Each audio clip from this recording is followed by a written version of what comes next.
As caregivers, we do the absolute best we could possibly do. But what happens when we're taking care of someone who we've had a difficult relationship with? Well, that's the topic of today's episode. And before you hit play on the rest of this, please be sure to share it with a caregiving friend or family member because all of us can benefit from today's guest's advice. Welcome to Fading Memories, the podcast for caregivers of loved ones with dementia.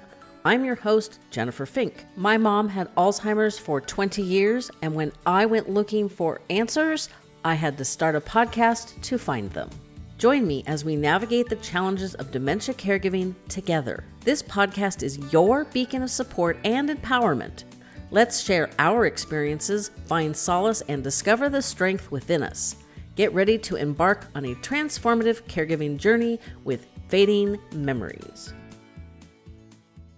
If you're looking for additional advice, be sure to sign up for our weekly email newsletter. It's brief, gives you great advice. You can read it in less than 5 minutes, and you know where to find the link. It's in the website, on the show notes. We're working on subscriber-only information and specials, so you're not going to want to miss out. Did you know that midlife metabolic changes can impact your brain health? Women often experience changes in energy regulation during midlife, feeling fatigued or having reduced energy. In addition to eating a Mediterranean diet, exercise, and stress management, one way to protect your brain health is to add Relevate from NeuroReserve to your day. With Relevate, you get science-backed nutrition to help strengthen and protect your memory and cognitive performance today and for years to come. You deserve a brain span that lasts your lifespan, and to help you get started, use the link in the show notes and code FM15 to get 15% off any regular order. I've been taking Relevate for 3 years now, and I've seen an improvement in my memory and thinking. Now, on with our show. Welcome back, listeners. You know I appreciate you coming to me every week for stories and advice.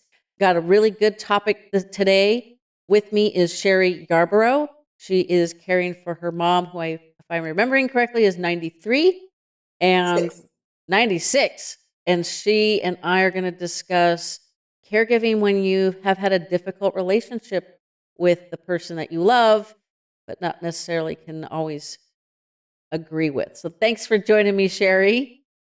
Thank you for having me. I'm very welcome. excited to be here. Well, why don't you start by giving us your background, telling us about yourself and a little bit about mom. At least I was close on the age. 96 is amazing.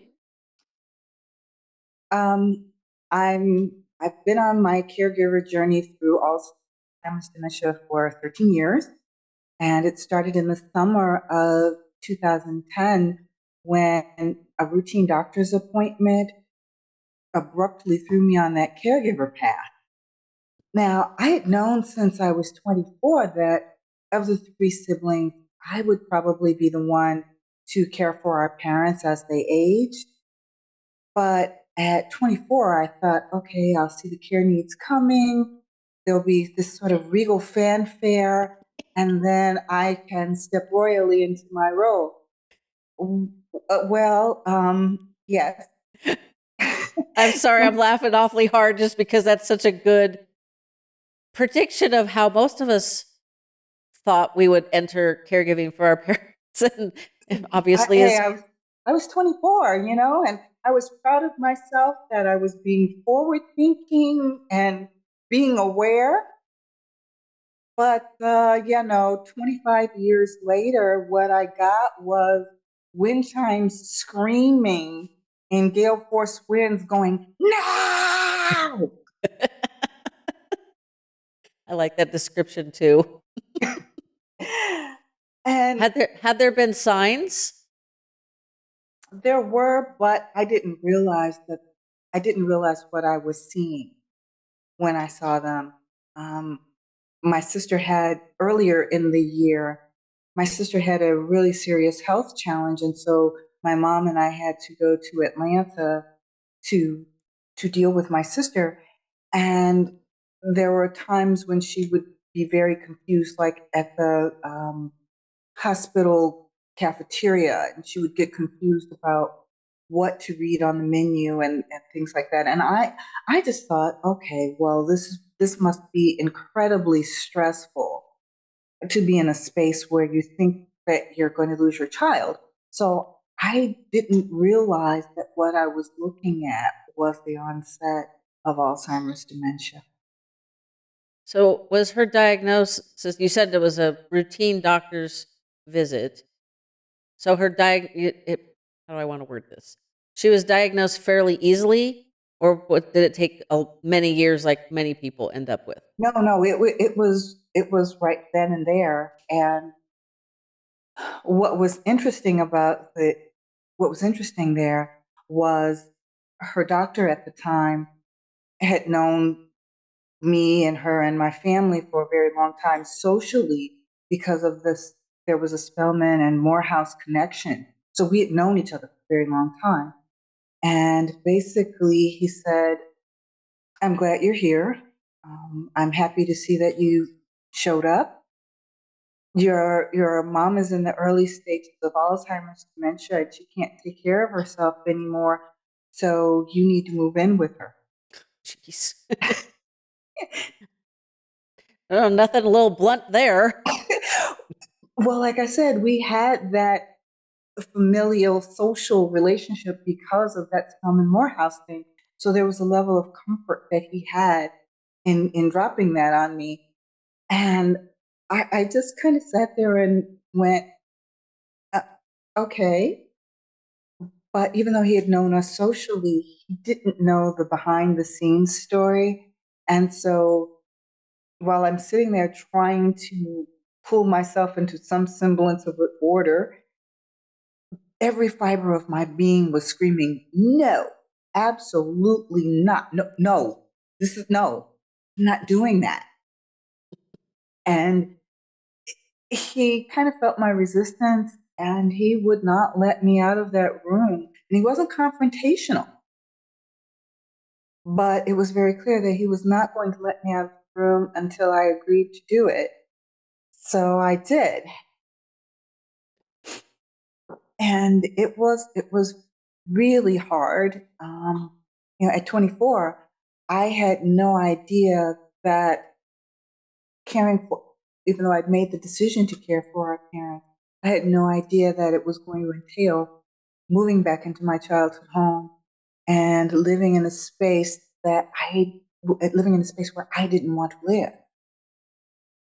That had to be hard. It was. And so I had to go out and hide out in my favorite thinking spot on the shores of Lake Michigan and just spend the day there, really trying to wrap my brain around that.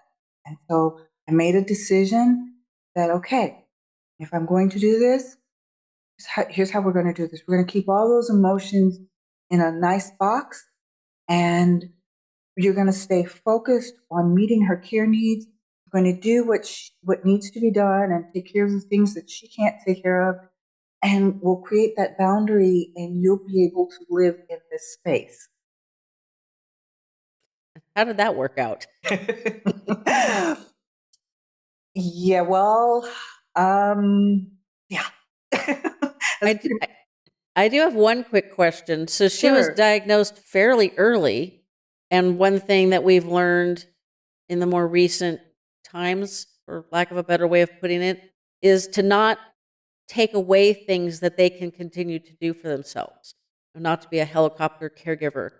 Was she really out of stage where she needed you to move in and help out and take over and all that good stuff, or was she still competent in some She was respects? still competent in some ways, but he told me that she wouldn't be able to take care of her medicine properly.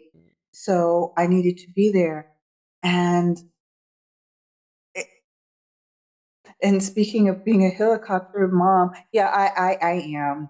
I'm a helicopter mom because she can't tell me if something's wrong. So I'm constantly watching.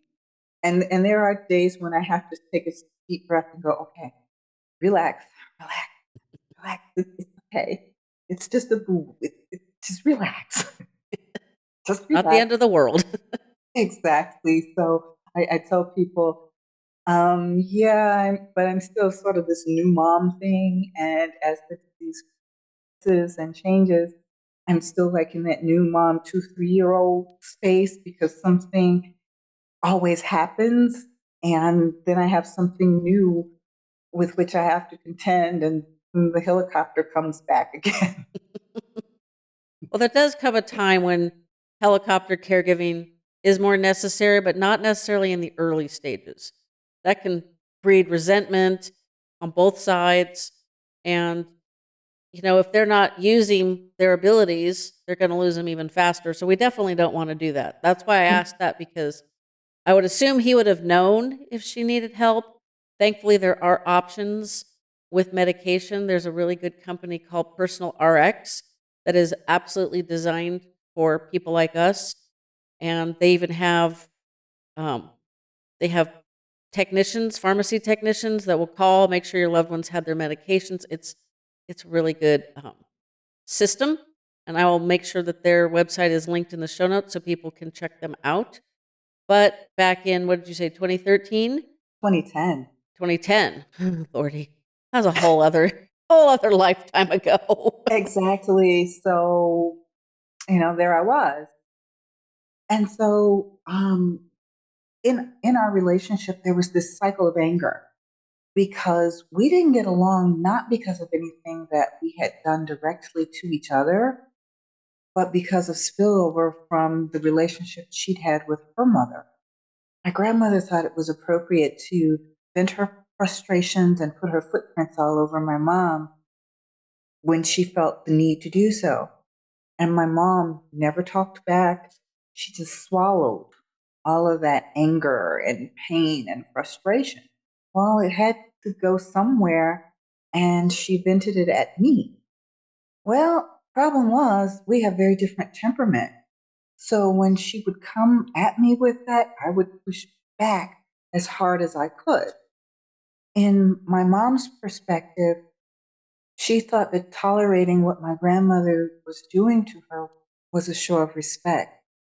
And by the time I got to be a teenager and I became aware of what I was seeing, I saw nothing respectable about my grandmother's behavior, and I saw nothing respectful in my mom's behavior for tolerating it.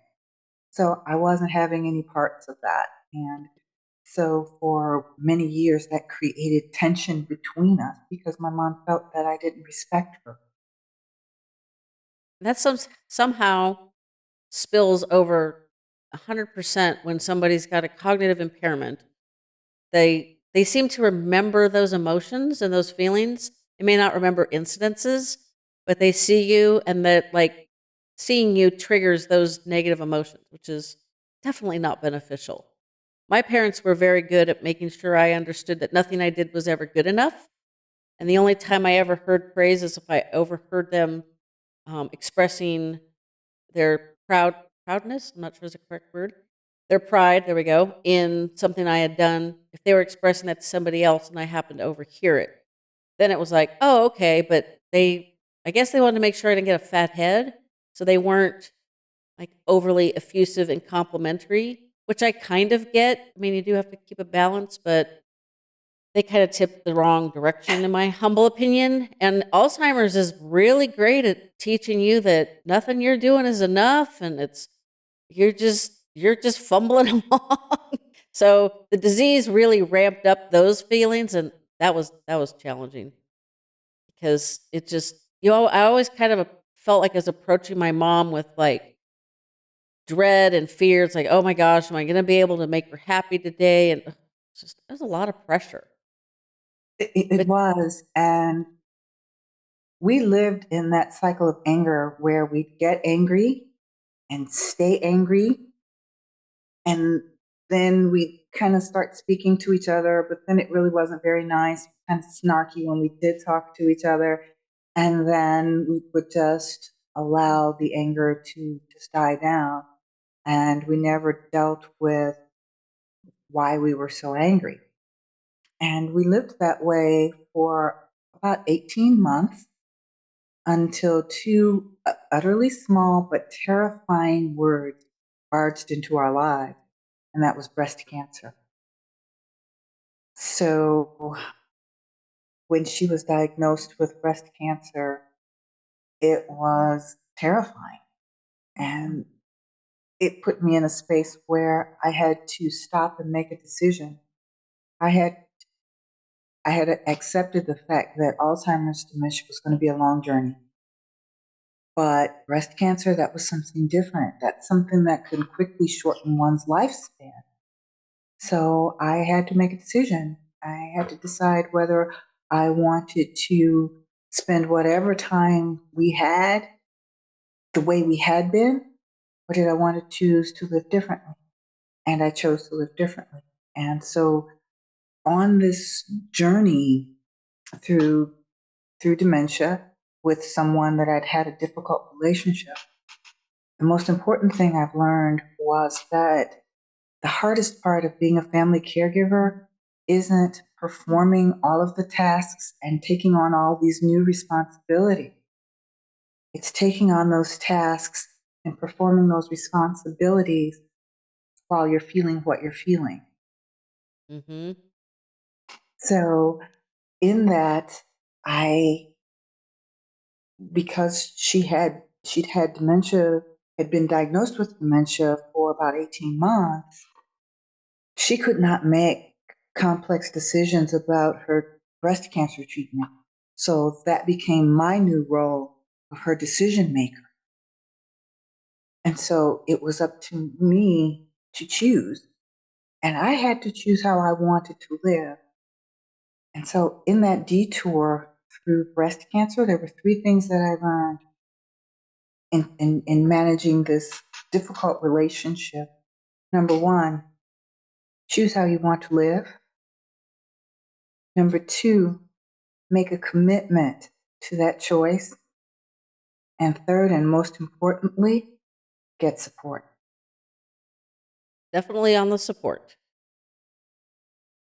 Now, did So did you go to a therapist to help you make that mental shift, or did you just knuckle through it on your own?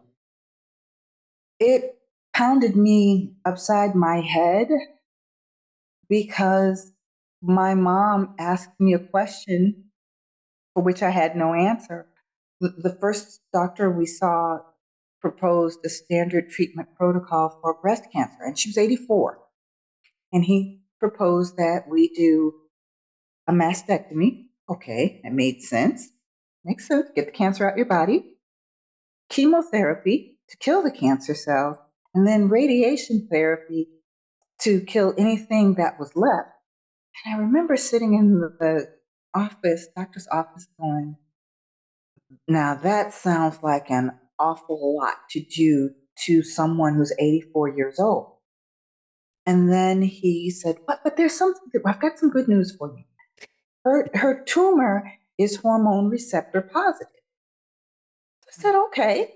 I'm sitting there, and he said he had good news for me. So I'm sitting there going, and the good news is, and the good news is, and the good news is. You're So he, definitely waiting for some good news between Alzheimer's disease and breast cancer. What a journey. exactly. So finally, he just, as he's going through his standard treatment protocol, I asked him, so what does hormone receptor positive mean?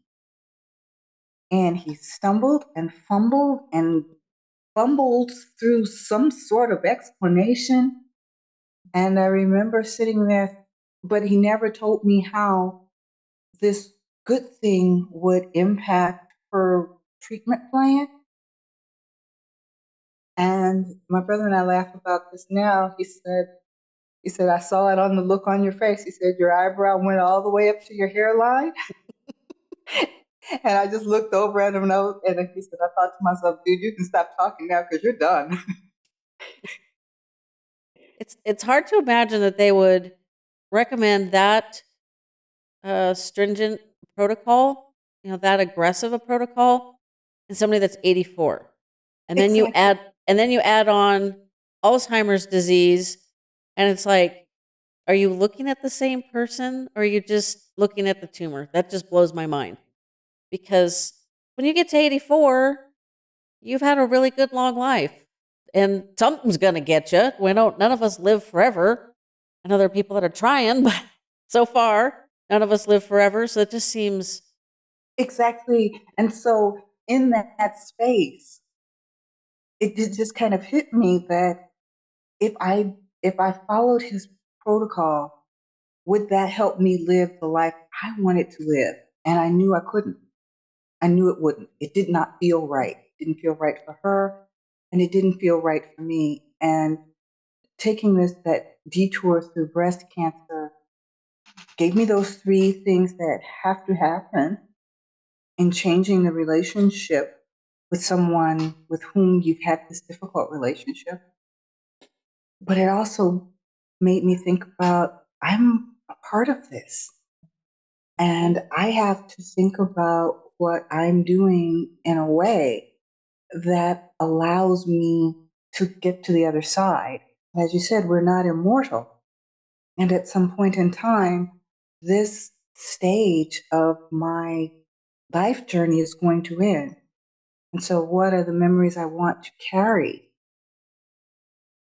that's an when this excellent stage ends? excellent way to look at it, because I was going to ask you, I think, go out on a limb here, most caregivers don't ask, how do I want to live my life? We somehow get very wrapped up because of love and caring. So it's not a negative, it is a negative thing, but it's not from a negative place. We get so caught up in trying to fix them, do the best we can for them, do everything for them, that we forget to ask, how do I want to live? So, do you have any clue how you got to that question? Yes, because after, when we left the hospital, I was confused. And so I knew she was overwhelmed.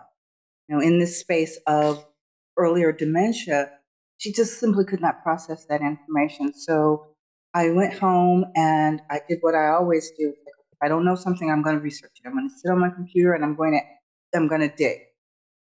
So after a few hours of digging and I'd started some networking, I was so proud of my research and what I knew.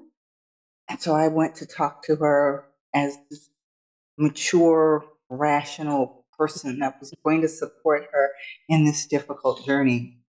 And I told her what I found, and she reared back and she gave me her steely eyed, no nonsense look and said, "What would you do?" Mm. Not that that was a good question, not that it was an easy one, but No, that was a question to which I had no answer. yeah, those are challenging because you're making it would be hard enough to make that decision for yourself to know if this choice is better than that choice, but to have to make it for somebody else. I had a similar but not quite as dramatic, at least I don't think so, experience with my mom. So at the start of March 2020, that infamous month, she fell and broke her leg, and she needed surgery to repair it. I was very reluctant to put somebody with advanced Alzheimer's under anesthesia. I don't know if it was COVID or her advanced Alzheimer's, but the surgeons never really pressed. Like my experience is surgeons want a surgery, and I didn't feel that with them. I had about a week to decide if we were going to do the surgery or not.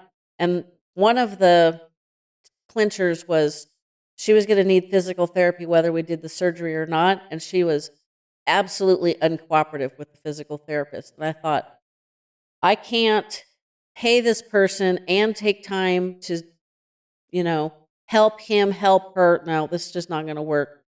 And I felt like, okay, well, we're just not going to do the surgery. And I'm really glad that that was the choice I made. I assumed that breaking her leg, it was less significant than breaking a hip, which we're also going to get to shortly. Um, but that was the last straw for her body. So she broke her leg March 8th and she passed away March 31st, which during COVID was wild. There was a lot of pluses and a lot of negatives. But yeah, when you have to sit there and decide, am I going to have her leg repaired or not? And, it's like, ugh, it's not a fun place to be in.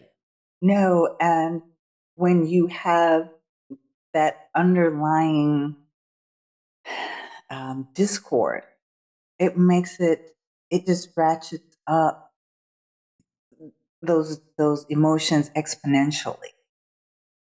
I did experience that. I don't think I was aware of it, but now that we're talking about it, I think I experienced that. And so, as I said, that detour through, and when she hit me in the head with, "What would you do?" And I really had to step back and think about, what would I do? And what would I want? What would I want? How would I want people to support me in my battle? Then I could step forward and say, okay, knowing her as I do, what am I going to do to help her fight her fight? And so the first thing was to find a new hospital, which we did. And immediately in meeting the oncologist up front. And by the way, the first doctor at the first hospital was the surgeon, which is why he couldn't explain hormone receptor positive. It's not an oncologist.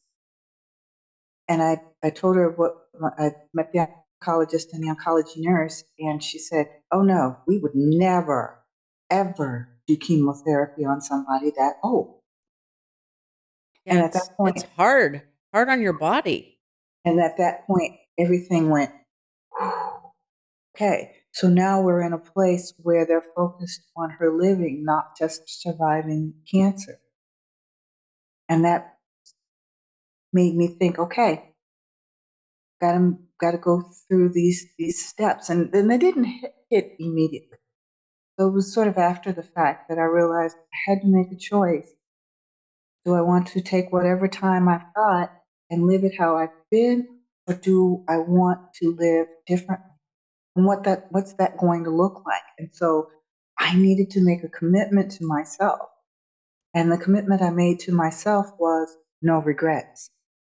Hmm. I was determined that I would not live a life with regret rocks, the would have, should have, could have regret rocks in my life backpack. And so, in order to do that, I needed support. And I encourage all of our listeners to get support. God, you cannot do this by yourself. You can't. You just, you can't. It's more than one person can do, no matter how focused, competent, dedicated, um, determined you are. You are one human being. And so you have to have support. And how that support is going to look different for each person. And the support you need is going to be based on your choice and how you made your commitment. So whether it's several groups, group settings, support groups, or whether it's a one-on-one with a therapist, whatever it's going to take, that you have to have that support to help you fulfill the commitment of the choice that you made. Makes sense. I facilitate a support group and they're amazing. They support each other. I just need to open the Zoom window. They don't need me very much. But they're amazing. And so I also want to encourage them in this process. It's not like a checklist where you go, made my choice, check. I have my commitment, check. Do I have my support in place? Check. No, this is a cycle that you go through to make a lifestyle change. And so it gets you into that lifestyle of, I have to make choices that include myself.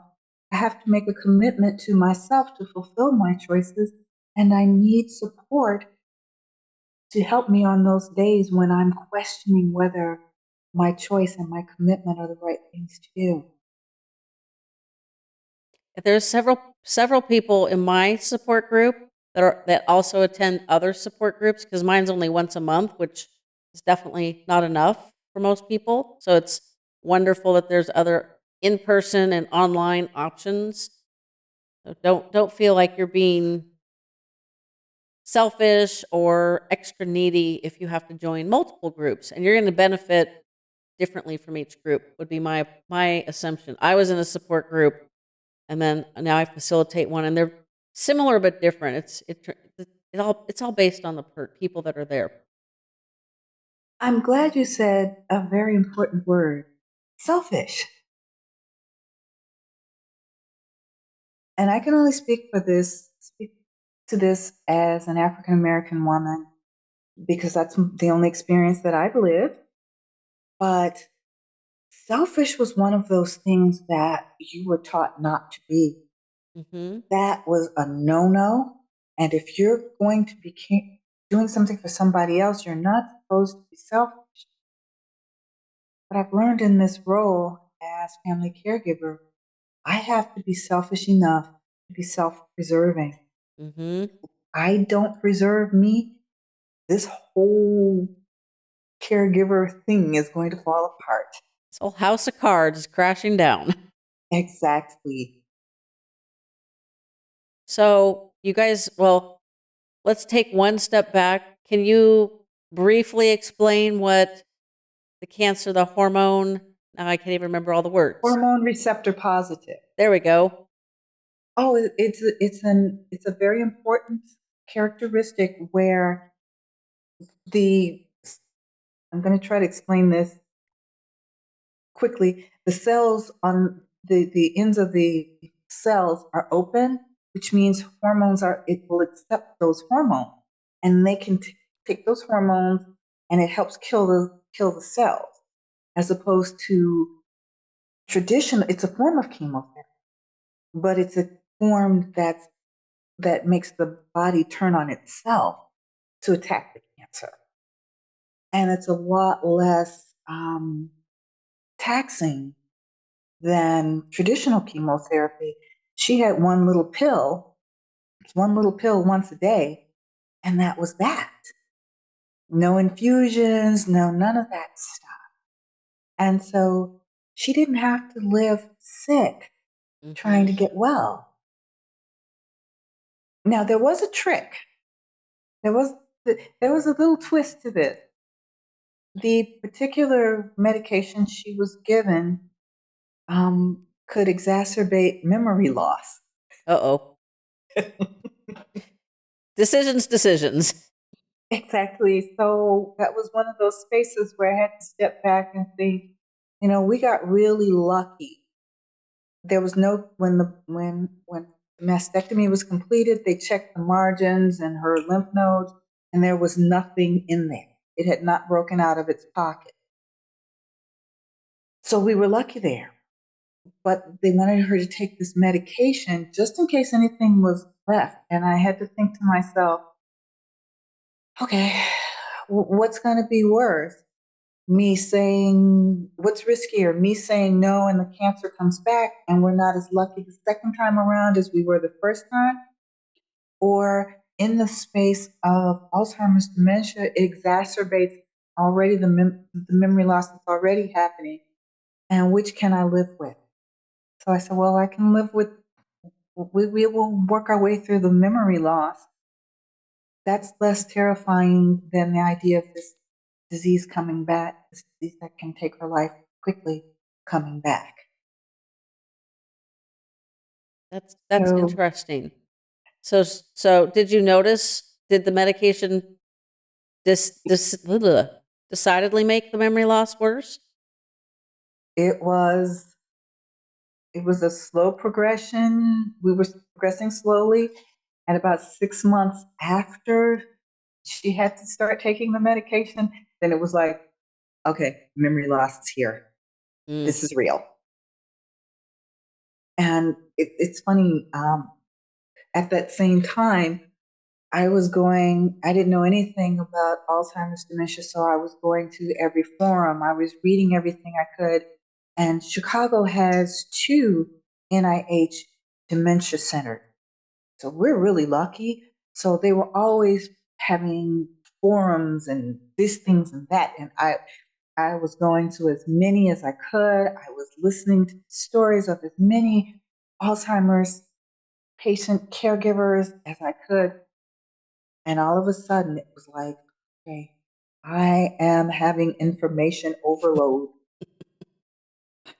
And I was so focused on what she wouldn't be able to do that I lost sight of what she could do.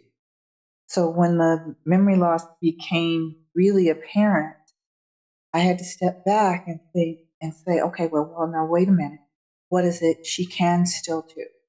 And once I started looking at what she could still do, all of that stress and being overwhelmed about what I didn't know and what I was expecting to happen just kind of went away.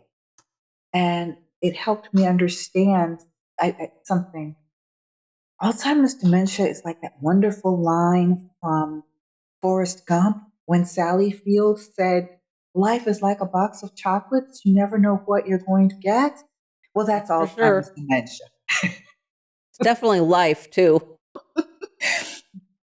And, because with Alzheimer's dementia, everyone doesn't get everything. And then the symptoms that they do get don't present as severely from one person to the next. So you won't know what you're going to get until it gets there. So being able to step back and look at what is it she can still do. Okay, she can't put her shoes on by herself, but once she gets her shoes on, we can go out to the park. She can't tell me which direction she wants to go in the park, but if we start in a way, she can enjoy where we are. Hmm. So looking at life from that point of view of what can she do? And she can still travel. Now she has her limit of 2 to 2.5 hours in an airplane. Any longer than that, it's going to become uncomfortable for me, her, and everybody on the plane. So we don't do that. You like those connecting flights then? No, we just take one short 2 hour flight and then we're done. So wherever we are. And so that's how I found where we are in Florida. It's 2 hours from Chicago. We can handle that. And this time of year, it's definitely better in Florida than it is in Chicago. Absolutely. So she can handle that. And what else can she handle? She can't handle restaurants because there are just too many sounds and sights, and she's on information overload. But she can enjoy eating her lunch in the park and hearing the seabirds. Mom and I used to go to the park and watch kids, and we kind of did the same thing. She Getting from point A to point B was not always easy because she watched her feet as she walked, and she refused to walk elbow in elbow or next to me or in front of me. She really, really risked face planting on the sidewalk. Thankfully, that never happened, but it was a challenge to get from the car to the bench. But when we were at the bench, it was like, you could almost see a little bit of brightness, like the alertness went up 1 or 2% just from being outside and the fresh air and the sunshine, and just the relaxing, um, sitting on the bench and just watching and listening to kids. And it's amazing. It's a lot easier to take the squealing and the kid noises when you're outside than when you're inside. It's a little much inside. I I um I tell people figure out what it is that vibes with your loved one and stimulate her brain or his brain in a way that she can process. A lot of people say, well, what about mind stimulating things um, like puzzles or Sudoku or things like that? And I said, at one point that was okay.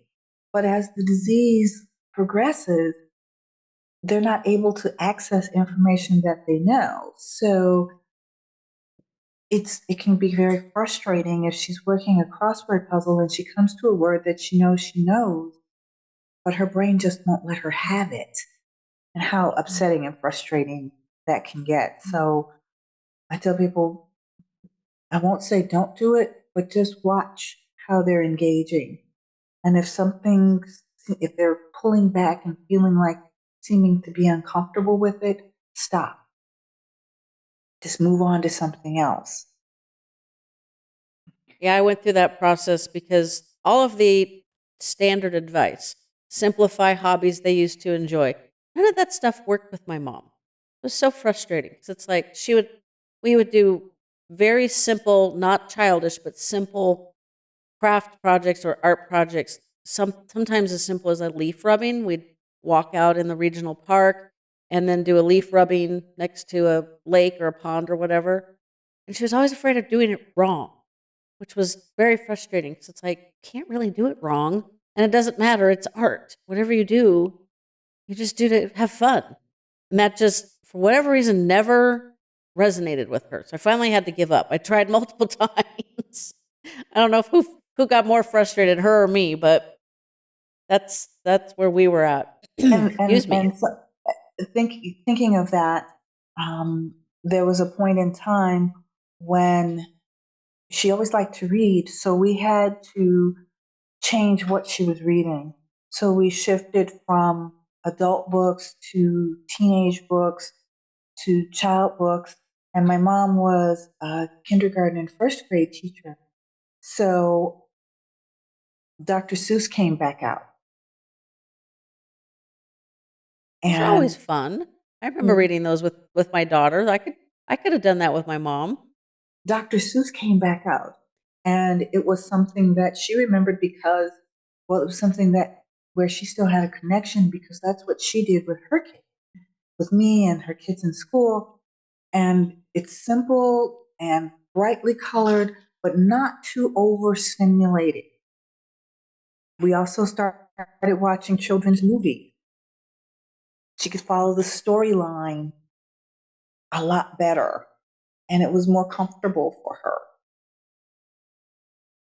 It makes sense. I know a lot of caregivers that watch Disney movies with their loved ones, which there's something in it for everybody. So that's actually a Mhm. good thing. There's since your experience started, your journey started, there's a lot more reading material geared for people with cognitive challenges, which is also really good. But I was going to ask one quick question. So there was a big benefit to the medications your mom went on. So I mentioned something about breaking a hip. Oh, yes, yes, yes. My mom made a decision, and she decided to take off her gripper socks and step into a bathtub. Oh boy.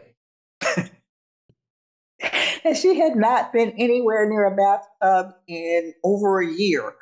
But in that moment, her brain said, "Oh, bathtub, let's get in it."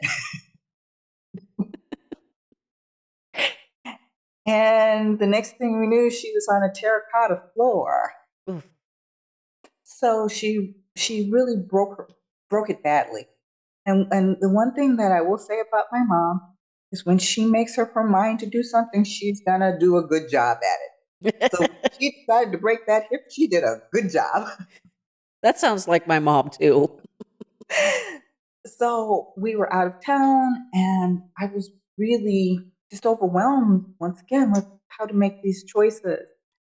And I was scared about, like you, scared of putting her under anesthesia. So I called a nurse friend of mine, and she said, and I don't remember the medication she said now, but she said, ask them if they use this list of them. And she said, ask them if they use any of these.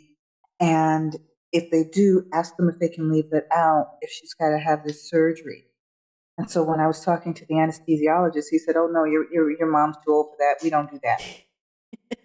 So I've been really lucky that I've had her in hospitals where the medical staff goes, "Oh no, we don't do that for someone her age." And I know that that's not an experience that many people have, and the outcomes can be very, very, very, very difficult. Unfortunately, a lot of hospitals like elderly, Alzheimer's disease, next, because they're trained to fix, and if they can't fix you, I'm not saying that that's a good excuse, but like that's been my experience. It's like, what do you want me to do with this person? I can't fix them. That's my job, fix them. So we need a little changes there, but that's a whole other episode. We can talk about that a lot. I told um, I'm part of an advisory group, and I said, I would really love to be part of a doctor's conference where we're talking about what does it mean to live with this person who has a disease but also has dementia. So, what does it mean to live with the potential side effects of a person who has dementia? And I also feel like at some point in time, because this is a disease that going to be in our population, because as baby boomers, we're getting older and there are more of us, um, that people need to spend time in observation, not just in clinical settings, but also in homes to understand. I won't call the drug's name, but I had a visceral reaction to a new drug that the commercials touted it as being the only FDA approved medication for Alzheimer's dementia. And then the, they went into the side effects. And hearing that with the caregiver's ear, I kept thinking, now you're encouraging this caregiver to give this person this medication because it's going to help and it's going to help quell their behavior. Well, some of these behaviors are some of the things that it's going to quell can kill this person. So yeah, you're going to quell the behaviors because they've just dropped dead. And and I know that's and that's just my sarcasm in trying to wrap my brain around this. But even with the minor things, the dizziness, the possible falling, and so forth. And yeah, their behaviors have changed, but now you've created a fall risk. And I just kept thinking now, so she falls. We know that if it's a woman, if she falls, she's probably got osteoporosis. So she's probably going to break something, even if it's a hairline fracture in her wrist. How are you going to keep that soft cast on to immobilize the wrist of a person who has Alzheimer's dementia and is having trouble processing information? You've just made my life really fun. And I'm being Yeah. extremely sarcastic when I say that. And so, talking with doctors to help them understand, okay, yeah, these are medications, they're fine medications, but you need to understand what this is going to, how the side effects are going to shape the lives and lifestyle of both the person taking the medication and the person caring for them. And there is a big gap in there. And I don't think that a lot of doctors really understand ethnography to be able to watch a scenario and for understanding.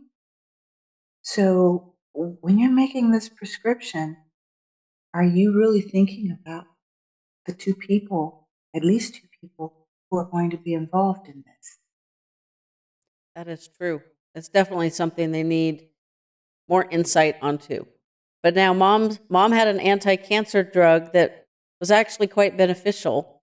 So what happened with her? So she was how old when she broke her hip? 93.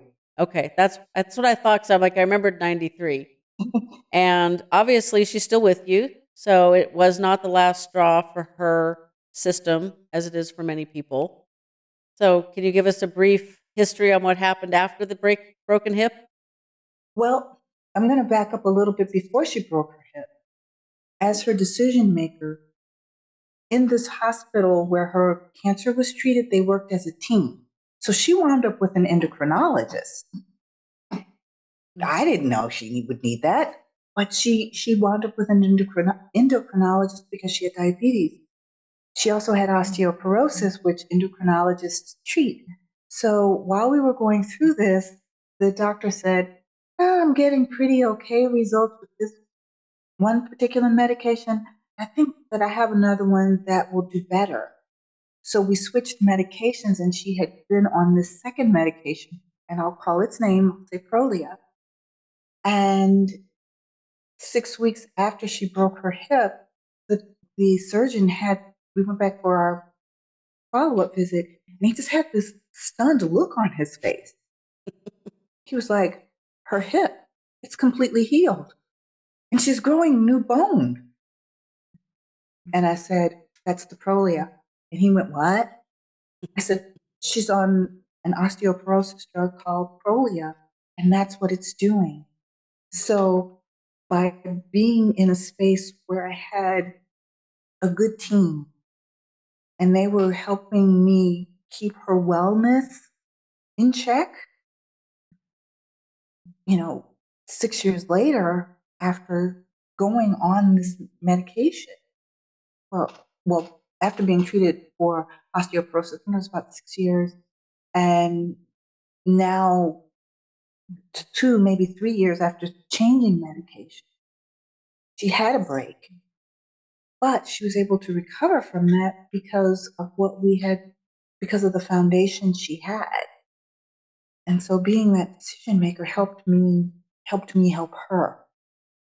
And having that good support medically help you with your choice to focus on how you want to live without regret and without, the anger. Or I'm assuming that's the you're nodding your head, so I'm not speaking out of turn. Oh yes, it and when she was about to be released from the hospital after the mastectomy, I had no clue. So getting a home care nurse to help me understand how to really do the aftercare. Yes, the instructions were very clear. I didn't know what that meant. I didn't know what to expect. So having someone saying, okay, yes, we're on a good path, that got that set of emotions out of the way, and then that helped me reconcile all those other ones, which helped me get into that cycle of choosing how I want to live, making that commitment to myself of no regret, and then again, circling back to the support that I have in order to be able to do that. Well, that is a perfect place to end because you summed it up beautifully. No regrets. That's how I lived with my grandmother and my mom. I still not sure I succeeded with mom as well as I wanted, but it was okay. I did the best I could. And I am grateful for you that you reached out and offered to share your journey because people don't talk about what it's like caregiving No, when you really don't like the person that you're caring for. no. And I didn't, now here's the other thing. I didn't like the fact that that was in our relationship. So, but I had never thought about what I could do to change it. I had just accepted that it was who and how we were. But these two diseases forced me into a place where I had to choose how I wanted to live, regardless of what I had been given. And I want to just leave your listeners with something. Guilt is a useless emotion. It doesn't change anything, it doesn't fix anything, it doesn't help you grow. Very So true. we try to do your best not to feel guilty. You're going to make mistakes. Lord knows I make mistakes on a regular basis, but you just try to make whatever mistakes you make, try to make the mistakes that won't be long lasting. And if they are, you forgive yourself for them and you just keep moving. Not a lot of other options, unfortunately. Except the regret rocks. That's true. We don't want to carry those around. Those are heavy. No, no, no, no, no, no. No, no, no, no, no, no. I live in the hills, not in the flat part of Florida. So I don't want to be carrying rocks around. No, no, no, no. And I think we've all met people who are carrying those regret rocks and they fail to release themselves and just to admit that, okay, I was a human and maybe I didn't do it as well as I could have. But I'm a human being and I did what I thought was best in the moment I was faced with it. And as human beings, that's all you can do. Yeah, they don't give us an instruction manual for living, raising kids, caring for elderly people. No instruction manual. So No. Now your TV and how to troubleshoot your cable, yeah, you can find that. that is true. And we do have Google, but I don't know about that one sometimes. That's why I like talking to people like you who share their stories and help other listeners like ourselves, if all they have to do is take away one little piece from today, and we've improved somebody's life, I hope. So I really appreciate you sharing the story with us today. Well, thank you for having me. And if there's ever anything you'd like to know, feel free. Just give me a jingle. Certainly. I love sharing. You're very good at it. Thank you. I bet you listened to this whole thing just to get to today's goofy caregiver joke. Well, here you go. Why did the caregiver wear a cape? Because they're the unsung heroes of caregiving, and they're ready to swoop in and save the day. Now, here's a tidbit of what you'll be listening to next week, not including the joke.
Thanks for listening today, and we'll be back in your ears again next Tuesday.